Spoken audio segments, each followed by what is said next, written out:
அனைவருக்கும் வணக்கம். இப்போ நம்ம பார்க்க போகிறது யூனிட் 8ல் ஏற்கனவே நம்ம பார்த்துட்டு இருக்கோம் இல்லையா. ஸ்டார்டிங்கில் பாளையக்காரர்களின் கழகம் அப்படிங்கிறது பார்த்தோம். அதில் முதலாவது பாளையக்காரர், அதாவது இந்தியாவின் முதல் சுதந்திர போராட்ட வீரர் புலித்தேவர் அப்படிங்கிறவரை பற்றி பார்த்தோம் இல்லையா.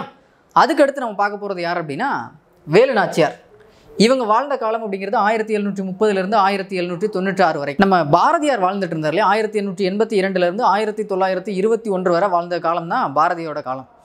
பாரதியே இந்த காலகட்டத்தில் என்ன எழுதியிருந்தார் அப்படின்னா, பெண் அடிமைக்கு எதிராக நிறைய குரல் எழுப்பியிருந்தார் இல்லையா.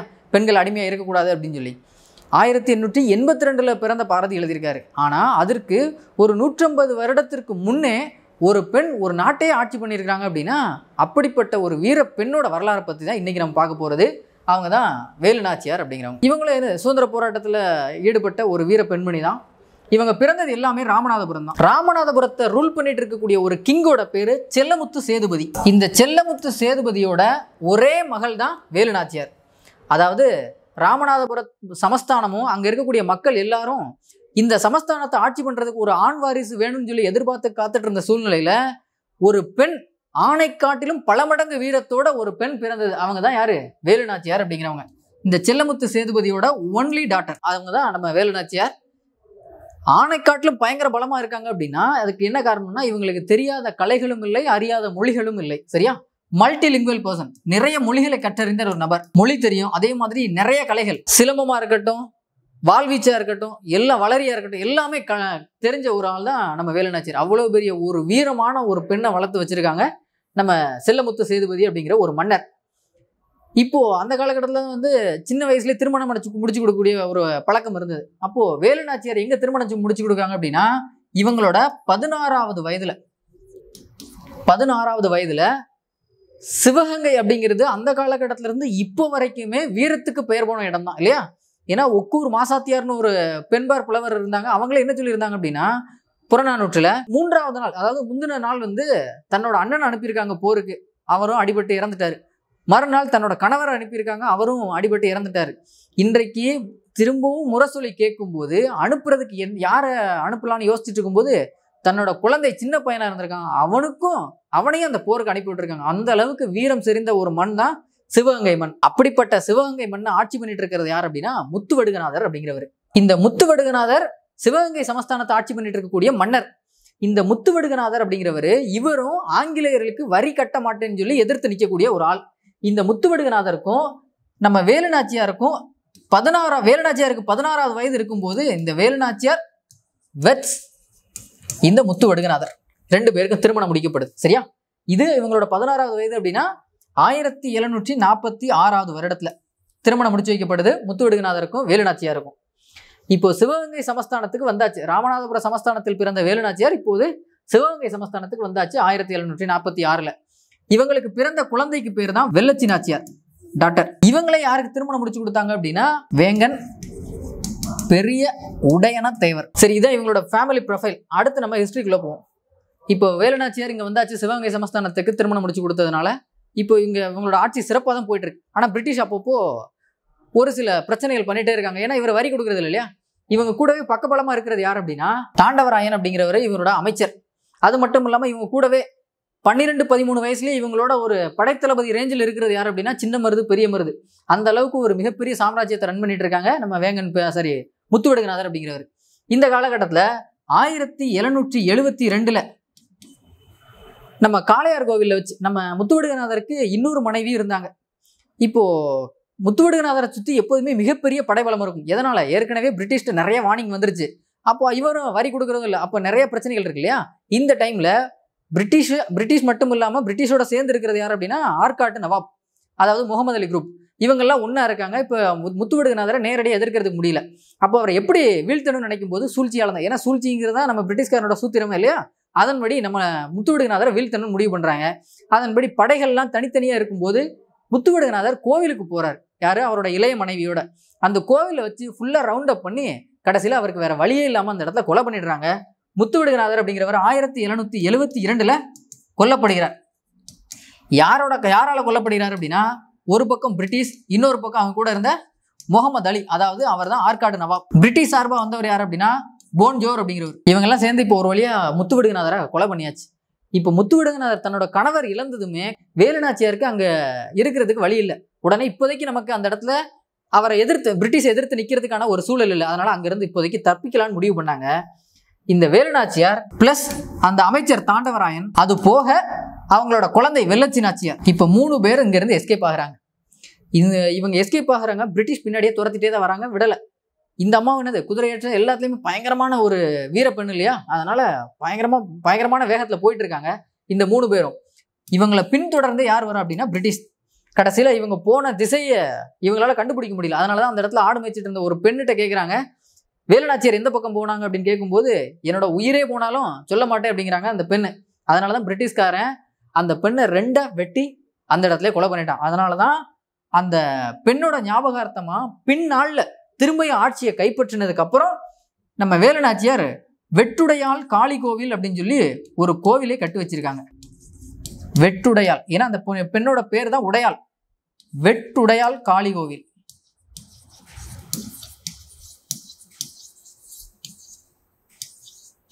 அப்படின்னு அந்த அம்மா பின்னால கோவிலை கட்டி வச்சாங்க. சரி, இப்போ பிரிட்டிஷ் துரத்திட்டு போயிட்டு இருக்காங்க. இந்த அம்மா இங்கேருந்து தப்பிச்சு போயிட்டாங்க. சரி, தப்பிச்சு போயிட்டாங்கன்னா எங்கே போகிறது? ஏன்னா ஒட்டு மொத்தமும் இந்த தேசத்தை பிரிட்டிஷ்கார் ஆட்சி பண்ணிட்டு இருக்கான். ஆட்சி பண்ணுறதுக்கான வழிகளை பார்த்துட்டு இருக்கான். அது மாதிரி கூட சப்போர்ட்டுக்கு ஆற்காட்டு நவாப் இருக்காங்க. இப்போ பிரிட்டிஷ்காரன் துரத்திட்டு வர்றதுனால இந்த அம்மா போகிறதுக்கான ஒரு ஆப்ஷன் என்ன அப்படின்னா ராமநாதபுரம், அவங்களோட அப்பாவோட வீடு. ஆனால் அங்கே போனால் கண்டிப்பாக இங்கே தான் வருவாங்கன்னு பிரிட்டிஷ்காரனுக்கு தெரியும். இன்னொன்று, ராமநாதபுரமே ஒரு காலகட்டத்தில் பிரிட்டிஷ் சப்போர்ட்டராக தான் இருக்காங்க. அதனால அங்கேயும் போக முடியல. அப்போ கண்டிப்பாக பிரிட்டிஷ்ல இருந்து தப்பிக்கணும்னா பிரிட்டிஷை எதிர்க்கக்கூடிய ஒரு ஆள் கிட்ட தான் போகணும் இல்லையா? அதனால நம்ம வேலுநாச்சியார் எங்கே போகிறாங்க அப்படின்னா திண்டுக்கல் பக்கம், எக்ஸாக்டா திண்டுக்கல் கிடையாது, திண்டுக்கல் பக்கம் இருக்கக்கூடிய விருப்பாட்சி அப்படிங்கிற இடம். விருப்பாட்சி அப்படிங்கிற இடத்துக்கு திண்டுக்கல் பக்கம், சரியா? எக்ஸாக்டா திண்டுக்கல் கிடையாது, திண்டுக்கல் பக்கம் விருப்பாட்சி அப்படிங்கிற இடம். இந்த இடத்தோட ரூலர் பேரு கோபால் நாயக். அங்க போய் சேஃபா இருக்காங்க.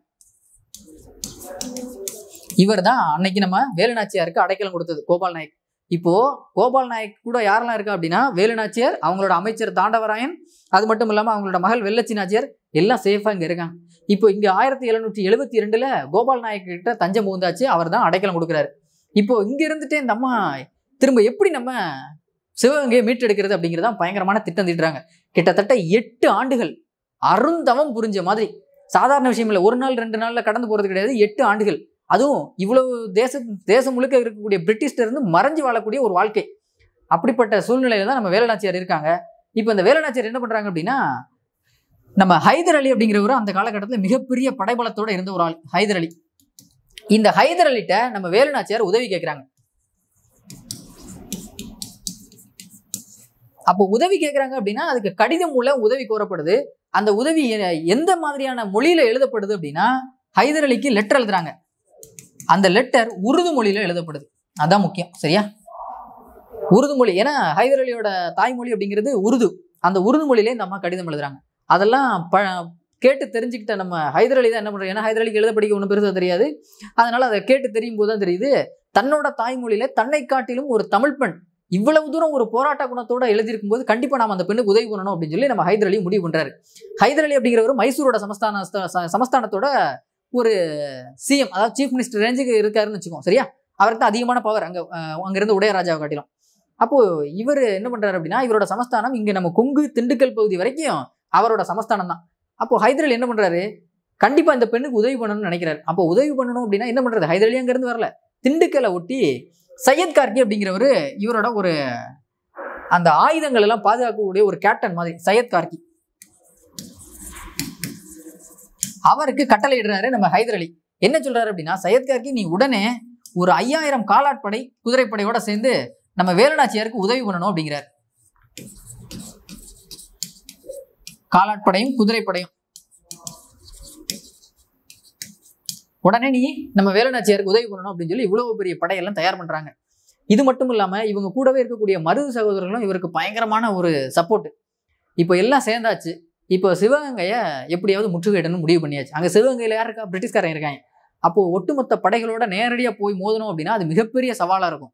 அப்போ எப்படி நம்ம உள்ள போறது அப்படிங்கும்போது, அந்த சிவகங்கை சமஸ்தானத்தில் இருக்கக்கூடிய மக்கள் இருக்காங்க இல்லையா, எல்லாருமே அந்த 8 வருடமுமே தன்னோட மனசாட்சிக்கு துரோகம் பண்ணாம வேலுநாச்சியாருக்காக காத்துட்டு இருந்தாங்க அத்தனை மக்களும். இப்போல்லாம் ஒரு இடத்துல ஒரு தலைவர் இல்லை அப்படின்னாலே அந்த இடத்துக்கு ஆப்பு வைக்கிறதுக்கு பின்னாடி ரெடியா இருக்காங்க இல்லையா? அந்த காலகட்டத்தில் அப்படியெல்லாம் இல்லை. நன்றி மறவாத அளவுக்கு இருந்திருக்காங்க. 8 ஆண்டுகள் ஆனாலும் வேலுநாச்சியாருக்காக 8 வருடம் அந்த மக்கள் காத்துட்டு இருந்திருக்காங்க.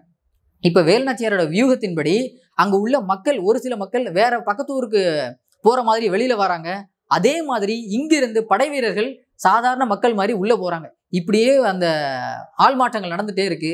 அப்பதான் மக்கள் தொகை எண்ணிக்கையிலும் பெரிய அளவுல வேறுபாடு வராத அளவுக்கு ஆங்கிலேயர்களுக்கும் எந்த சந்தேகமும் இல்லாத அளவுக்கு இந்த வேலைகள்லாம் நடந்துட்டு இருக்குது. இதுக்கெல்லாம் வியூகம் வகுக்கிறது யாரு? நம்ம வேலுநாச்சியார் தான். இப்ப எல்லாம் படைகள்லாம் தயாராயிடுச்சு. இப்ப உள்ள அந்த கோட்டைகள் எப்படி போறது அப்படின்னா, அன்னைக்கு விஜயதசமி அன்று அங்க உள்ள ராஜராஜேஸ்வரின்னு ஒரு கோவில் இருக்குது. அந்த கோவிலுக்கு பெண்கள்லாம் போவாங்க. அப்போ பெண்கள்லாம் போகும்போது நம்ம வேலுநாச்சியாரோட படையில இருக்கக்கூடிய பெண்கள், இன்னொன்னு முதல்ல பெண்கள் படை வச்சிருந்த ஒரே பெண் அரசி அப்படிங்கிறது நம்ம வேலுநாச்சியார் தான். சரியா? இந்த பெண்கள் எல்லாருமே ஆயுதங்களை மறைச்சு வச்சு உள்ள போறாங்க. உள்ள போனதுக்கு அப்புறம் தான் இந்த பிரச்சனை எல்லாம் வெடிக்குது. சரியா? அது எப்போ வராங்க அப்படின்னா 8 ஆண்டுகள் கழிச்சு 1772ல கணவரை கொலை பண்ணியிருந்தாங்க.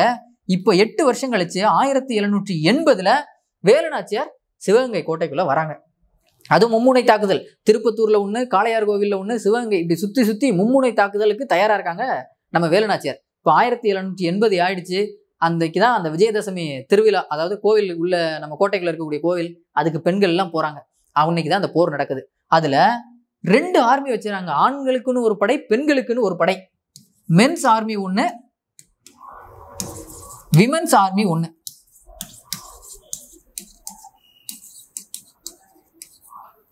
மென்ஸ் ஆர்மிக்கு யார் கேப்டன் அப்படின்னா மருது பிரதர்ஸ், மருது சகோதரர்கள்.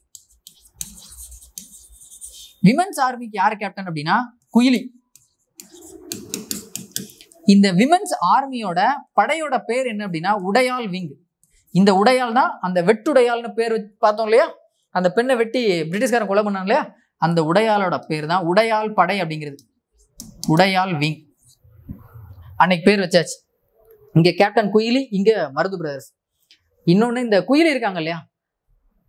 குயிலியும் நம்ம வேலுநாச்சியாருமே வெவ்வேறு சமூகம். இன்னைக்கு நம்ம நிலைமையில பார்த்தோம் அப்படின்னா, ஆனா அன்னைக்கு எல்லாரும் ஒன்னாதான் இருந்திருக்காங்க. எந்த ஒரு ஜாதி மத வேறுபாடு எதுவுமே கிடையாது. ஆனா இன்னைக்குதான் நாம ஜாதி மதம்னு தனித்தனியா பிரிஞ்சு, அதனாலதான் இந்த வரலாறுல நம்மளை விட்டு ஓரமா இருக்குது. இந்த வரலாறுல நம்ம கிட்ட வரணும் அப்படின்னா நம்ம ஜாதி மதம் எதுவுமே பார்க்காம எல்லாரும் ஒன்னா இருந்தா மட்டும்தான் இதெல்லாம் சாத்தியம் இல்லையா? இப்போ அந்த குயிலினா பெண்களுக்கான படையோட கேப்டன், இங்க ஆண்களுக்கான படையோட கேப்டன் தான் நம்ம மருது பிரதர்ஸ், மருது சகோதரர்கள், பெரிய மருது சின்ன மருது அப்படிங்கிறவங்களாம். சரியா? இப்போ அங்க போர் நடக்குது. இதுல குயிலி தான் உள்ள போறாங்க. உள்ள போனதுக்கு அப்புறம் அங்க பார்த்தா பிரிட்டிஷ்காரங்களுக்கு நிறைய ஆயுதங்கள் இருக்கு. பிரிட்டிஷ்காரங்களோட தாக்கணும் அப்படின்னா, அவங்கள வெற்றி பெறணும் அப்படின்னா, அவங்கள விட நமக்கு பயங்கரமான ஆயுதங்கள் இருந்தால் தான் அவங்களை வெற்றி பெற முடியும். ஆனா பிரிட்டிஷ்காரங்கிட்ட எக்கச்சக்க ஆயுதங்கள் இருக்கு. அப்போ அவங்களை எப்படி வீழ்த்துறது? அதுக்கு ஒரே வழி அவங்களோட ஆயுதத்தை அழிச்சா மட்டும்தான். அதனாலதான் நம்ம குயில் என்ன பண்ணிட்டாங்க அப்படின்னா, தன்னோட உடல்ல தீ வச்சு அந்த ஆயுத கிடங்கு, ஆர்சனல்னு சொல்லுவோம் இல்லையா, ஆயுத கிடங்கு, அந்த ஆயுத கிடங்குக்குள்ளேயே குதிச்சுட்டாங்க. குதிச்சதான் ஆயுத கிடங்கெல்லாம் வெடிச்சது. ஒரு வகையில அந்த நடந்த போர்ல வெற்றி அப்படிங்கிறது வேலுநாச்சியாரோட டீம் கிடைச்சது. ஆனா அதுக்கு முக்கியமான காரணம் யார் அப்படின்னா நம்ம குயிலி தான். சரியா? ஒரு வழியா 1780ல வேலுநாச்சியார் ரீகேப்சர், திரும்பியும் கைப்பற்றியாச்சு அவங்களோட சிவகங்கை கோட்டை.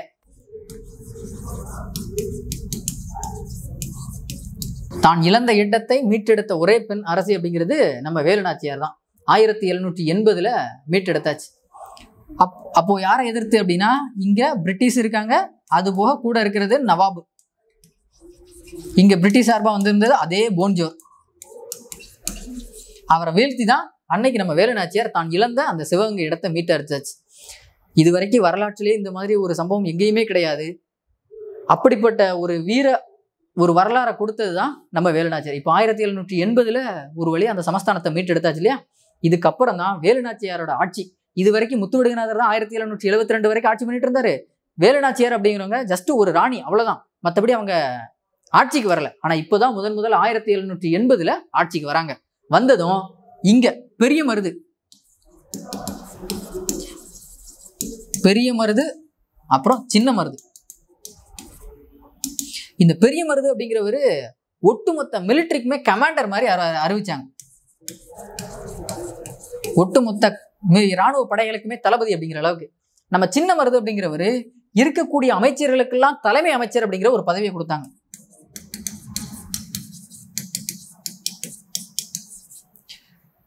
இந்த இவ்வளவு தூரம் வெற்றி கிடைச்சதுக்கு முக்கியமான தியாகம் குயிலின் தியாகம் தான். சரியா? இப்போ பெரிய மருது சின்ன மருதுக்கெல்லாம் பதவி கொடுத்தாச்சு. ஆட்சி சிறப்பான ஆட்சியாக போயிட்டு இருக்குது. அப்புறம் 1796 வருஷத்துல தான் இந்த அம்மா உடல்நிலை சரியில்லாமல் இறந்து போறாங்க.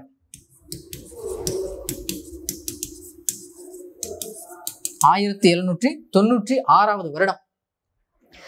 இவங்களோட மகள் இருந்தாங்க இல்லையா வெள்ளச்சி நாச்சியார், அவங்க இவங்களுக்கு முன்னாடி இறந்து போயிடுவாங்க. அவங்களுக்கு உடல்நிலை சரியில்லாம தான் அதுக்கு முன்னாடியும் இறந்து போயிடுவாங்க 1796க்கு முன்னாடியே. அப்போ இவங்களும் இறந்தாச்சு, இவங்களோட மகளும் இறந்தாச்சு. இன்னும் ரிமைனிங் இருக்கிறது இவங்களோட மருமகன் தான் வேங்கன் பெரிய உடையனத்தேவர் அப்படிங்கிறவர்.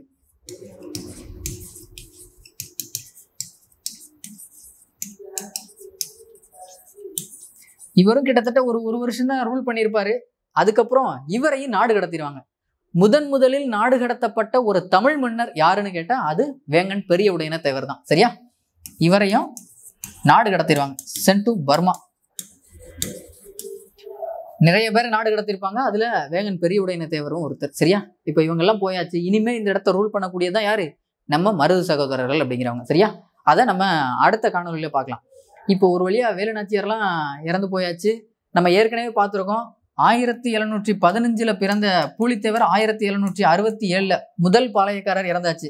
அப்புறம் 1730 பிறந்த 1796 வரை வாழ்ந்த வேலுநாச்சியார் இறந்து போயாச்சு.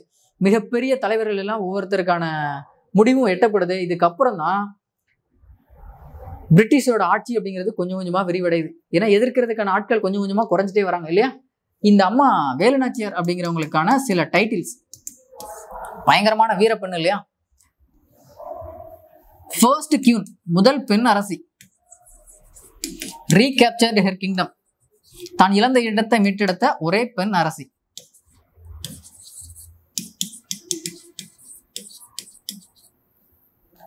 அதே மாதிரி முதல் பெண் அரசி, பெண்களுக்கான படை வைத்திருந்த முதல் பெண் அரசி.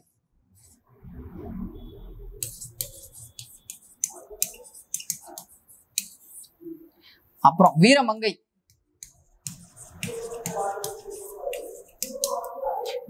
வேலுநாச்சியார்.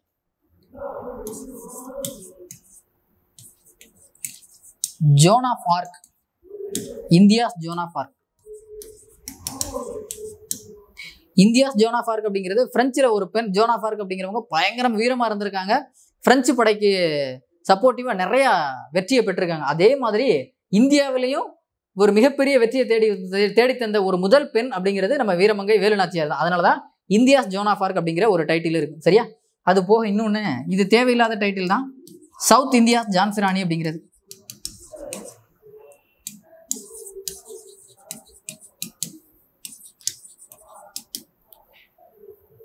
இந்த டைட்டில் தேவையில்லாத ஒன்று, இருந்தாலும் நம்மளோட வரலாற்றில் எழுதப்பட்டதுனால நம்ம படிக்க வேண்டியதாக இருக்குது. சரியா? ஏன்னா பிற்காலத்தில் வாழ்ந்த ஜான்சி ராணியோட டைட்டில் முற்காலத்தில் வாழ்ந்த வேலுநாச்சியாரை கொடுத்துருக்கோம் இல்லையா? அந்த அளவுக்கு நாமெல்லாம் வரலாற்றின் மீது பயங்கர தீவிர பக்தி உள்ள ஒரு ஆட்கள். அதனால தான் இந்த மாதிரி டைட்டில்லாம் வச்சுட்டு இருக்கோம். சரியா? இவ்வளவு பெரிய ஒரு வீர தீரமான வாழ்ந்த ஒரு பெண் தான் வேலுநாச்சியார் அப்படிங்கிறாங்க. பூலித்தேவர் கதை முடிஞ்சது, அடுத்து வேலுநாச்சியாரோட கதையும் இதோட முடிஞ்சது. சரியா? உண்மையிலே ஒரு பெண் அப்படிங்கிறது இப்போ நமக்கு தெரியுது, இந்த காலகட்டத்தில் பெண்கள் எப்படி நம்ம வாழ்ந்துட்டு இருக்கோம் அப்படிங்கிறது. ஆனால் அந்த காலகட்டத்தில் ஒரு பெண் அப்படின்னா எப்படி வாழணும் அப்படிங்கிறதுக்கான மிகச்சிறந்த எடுத்துக்காட்டு நம்ம வேலுநாச்சியார் தான். சரியா? இவ்வளவு பெரிய வரலாறுலாம் நமக்கு இருக்குது. இதெல்லாம் விட்டுட்டு தான் இன்னைக்கு நம்ம எந்த மாதிரியான ஒரு சிறப்பான ஒரு நடைமுறையுமே இல்லாத அளவுக்கு நம்ம வாழ்ந்துட்டு இருக்கோம் இல்லையா? இந்த மாதிரி ஒரு தலைவர்களை நம்ம நினைவு கூறணும் அப்படிங்கிறதுக்காக இந்த பதிவு. சரியா? இன்னும் அடுத்து நம்ம பார்க்க வேண்டியது மருது சகோதரர்கள் இதில் பெண்டிங் இருக்கு இல்லையா? இதை நம்ம அடுத்த காணொலியில் பார்க்கலாம். ஓகேவா? நன்றி.